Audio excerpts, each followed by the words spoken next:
And we have Sam Powell, who you've heard a lot about, and I know many of you know Sam in her capacity as a volunteer here, as a researcher, but I'm going to purposefully introduce her as a director of Abaset Collections Limited. I didn't want to hug your cat. Yeah, you are just all of our speakers in this panel, you are just remarkable, and it's just wonderful. We're going to hear about this aspect of the work that you're doing with the collection and making it available to people. So I'm going to click this onto you now, and then we can get going. Thanks for that introduction, Alison, and thank you to the Egypt Centre for letting me come and talk about some of the work we've been doing. I was going to refer to Abaset Collections and the Egypt Centre as a special relationship, but I'll let you guys decide by the end who you think is the US and who you think is the UK. I'm not going to go down that road. Just as following on from what Ersin said, I've been here at the Egypt Centre in some guise since 2003. I came for a visit before starting uni and said, yep, this is where I'm going. I want to work with this collection. It's just absolutely incredible, the work they're doing here. And as Sid mentioned in his talk, I've never actually been able to leave. I'm still here.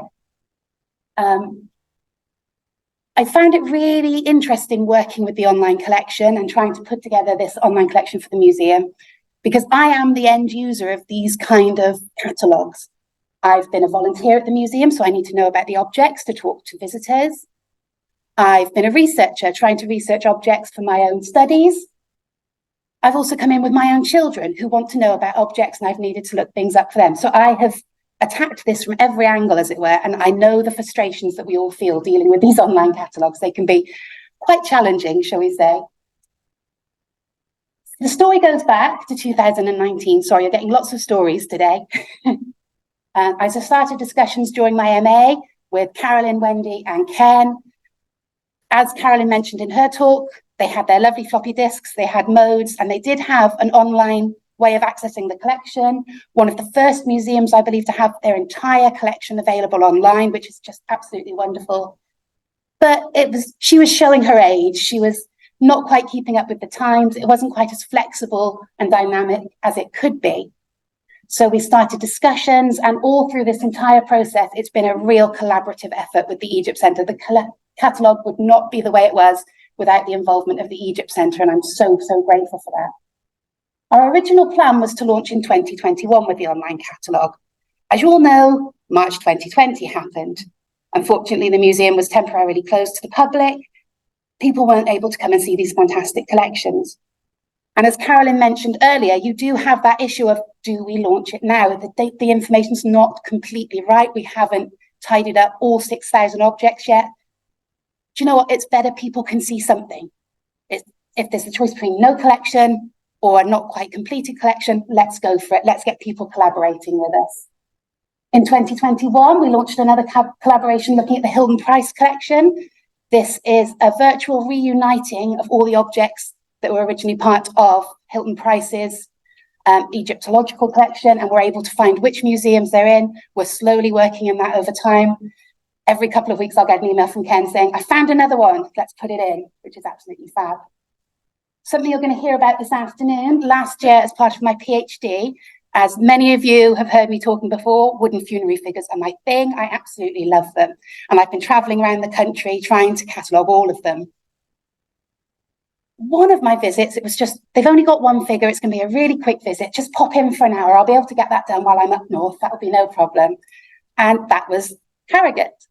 And as we were waiting, I think we were having problems opening one of the cases, if I remember correctly. And as we were chatting while we were sorting out the cases, we discussed the issues and the conflict. I won't go into details. I don't want to tread on Ken's toes, but this serendipitous event has now led to us launching today the Harrogate online collection. So this is something Ken will officially launch later. No spoilers. I don't want this to sound like a sales pitch for this software, but I do, in order to celebrate the success we've had with the Egypt Centre, I do need to run through a couple of the features for you. Anyone who's used an online catalogue and starts typing in a word, it will find up everything that has those letters in you. So if you put in CAT, you're going to get catalogue, you're going to get catacombs, you're going to get mummification. I only want the animal cat. So the search engine has this kind of predictive text element almost, where it will find for you the object you're trying to look for. The way we enter the data, it's not a free text. You choose from these options as you're editing. We know it's consistent. We know we're going to find the same information every time. If someone spells Tutankhamun's name slightly different, they can only choose the one option. You're going to find everything every time you look. As somebody who looks at wooden funerary figures, which are called figurines, models, statues, statuettes, having just that one search just makes things so much more straightforward for you. And we also have hierarchical searches. So as well as being able to predict what you might want, you can then drill down and find the exact data you want. The example I've used for this one is these ostrich eggshells that I looked at as part of my MA. They're from the site of Armont, and I wanted to know everything else that came from that grave. On the old system, I had to go through the 774 objects, looking at each individual one to make sure I hadn't missed anything. Now I can either search by Armont, or I can drill down and just look at the 34 objects coming from that grave. So much quicker. And we've also tried to make the data as rich as we possibly can. As I've mentioned, all these things come from pre-existing text boxes that you choose. Not only is it quicker to enter the data, you're getting these consistent, robust information every time. Something that was really important with the work that the Egypt Centre does is having this object history. As you heard about the Hood collection today, the Egypt Centre take this life cycle of the object very, very seriously. So we can search by auction. If I was to click on this text here where it says Sotheby, Wilkinson and Hodge, June 21, that will show me everything from that auction, or I can look at everything specifically from that lot. I can look at specific previous owners as well. And the inscriptional data, this is something that gets overlooked so often and is so important. We're able to put the translation and the transliteration in here. It works for any of the languages we have, because we don't just have the Egyptian material here. We have a lovely classical collection as well. And it's completely Unicode friendly, so it will pull up everything that we need. And really, really importantly for me is the personal names. And this is something Ken's going to talk about with the exhibition of the Harrogate stuff later. The name was so important to the ancient Egyptians. That was how they lived on. So it's really important that we include those in the catalogue as well. We also have lots of very snazzy videos and audios. We have the 3D models as well. Massive props to Ken for the amazing job. I don't know how he fits it in, doing all these photographs of all these objects. But the main feedback we get on this catalogue is how fantastic the photography is. And it just makes research so much easier. I know anyone who has to deliver a presentation, you're not doing this months in advance. You haven't got time to request photography. Where can I find an image of this object that I can use in my talk, but starting in 10 minutes because I've forgotten to put it in? So it's there, it's ready. It's all Creative Commons accessible, so people can use these images. Where we have them, we include videos as well, because I know a lot of people learn in different ways. Some people prefer an audio recording. Some people prefer to have a video they can watch. So all this is all in one place, so you can find it under the object description. And my best feature in the world, I am so proud of the trails. This was the thing I really, really wanted to include in this catalogue because it was so important. Typically in a catalogue, you have your description, and that's a very generic text.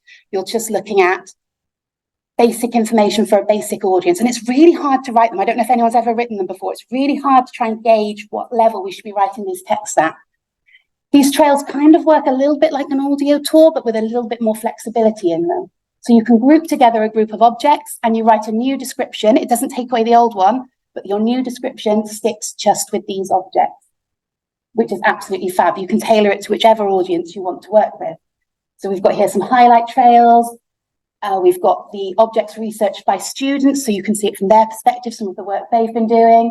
And we have Ken celebrating when he became curator with some of the objects that shaped his journey in the Egypt Centre. So they can be really, really personal. As I said, I've got to include a hedgehog. It has to be done. You can listen to these as an audio file, so you can pop on your headphones and walk around the gallery with it. If you haven't brought your headphones and you don't want to cause problems, you can just read the text as you walk around the gallery. Alternatively, this is all mobile first. You can do it on the phone, on the train, at home, all over the world. We want to make sure this is globally accessible. And as I said, the information is tailored to that specific audience. One of the things I've really enjoyed is we've been able to translate, as was touched on earlier by some of our amazing volunteers. We've had translations into Welsh, Egyptian, French, Hungarian, Spanish, Ukrainian. I think that's all the ones we've got so far. But if anyone wants to volunteer and translate some more for us, that would be brilliant. And something I've been really, really insistent on is our junior trails for young Egyptologists are always narrated by children. I don't want children to feel they're being talked down to by an adult lecturing them about stuff. We have children their own age for the target audience reading out these for them. So big thank you to lovely Yusuf and his gorgeous dog Cooper for doing our Egyptian Arabic children trails for us. And as time went on, I found these trails are actually really useful. They're not just audio tours. Lecturers can use them to create a list of objects they want their students to come and look at, or they can give that list to the museum to say, these are the objects I'd like to come in and show my students. Researchers can create their groups of favourites and make their own notes. Artists, if they're looking for everything the colour blue, they can make their notes about what inspires them about those particular objects. My absolute favourite one is I've used this to trick my youngest son into liking Egyptology. He is not interested at all. It's rubbish. Mummy likes it, so it must be rubbish. He does love Minecraft, the computer game. And we were chatting one rainy day and he was mentioning, oh, I'm building this out of diorite, blah, blah, blah. I wasn't really listening, but I heard the word diorite. I said, oh, we've got some objects made of that in the Egypt Centre. And he spent 4 or 5 hours going through the catalogue, finding all the different materials that you can find in Egypt, which also feature in Minecraft. He was 6 at the time. He made his own trail by himself. I literally helped him with a few little typos that he didn't quite have right. He recorded his own audios for them. And this is a function that you guys can do as well. Please do log in and make your own trails. If my 6-year-old can do it, you guys can do it. I promise you, it's really, really easy to do. But he then came to the museum a couple of weeks later and he was transfixed going around the galleries, being able to find these objects that he'd researched and listening to his audio. As you can see, very engaged for somebody who hates Egyptology. So I was over the moon that we've now got another convert. Just to quickly sum up some of the recent additions we've had, we've tried to tailor Abaset to meet the needs of the collection and the kinds of projects they're working on. I won't go into details. This is something Christian's going to talk about later, the amazing pottery project the university is doing. Because the students are working directly with Abaset, they're able to put the data in real time from their own tablets or computers. And they can see that update there and then. They have actually contributed in that moment to the catalogue. It's all there and tangible. It's such a great experience for them. And because they were gathering such rich data, we've had to add some specific fields for ceramics. So we've got a Vienna system classification where they can choose a drop down.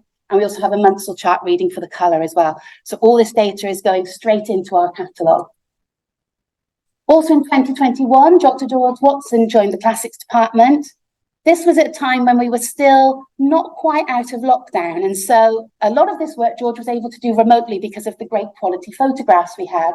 And again, he was able to directly enter the data into the catalogue using lots of fields such as the denomination, the die axis, reverse legends, obverse and reverse, and all these big numismatic terms that I don't really understand.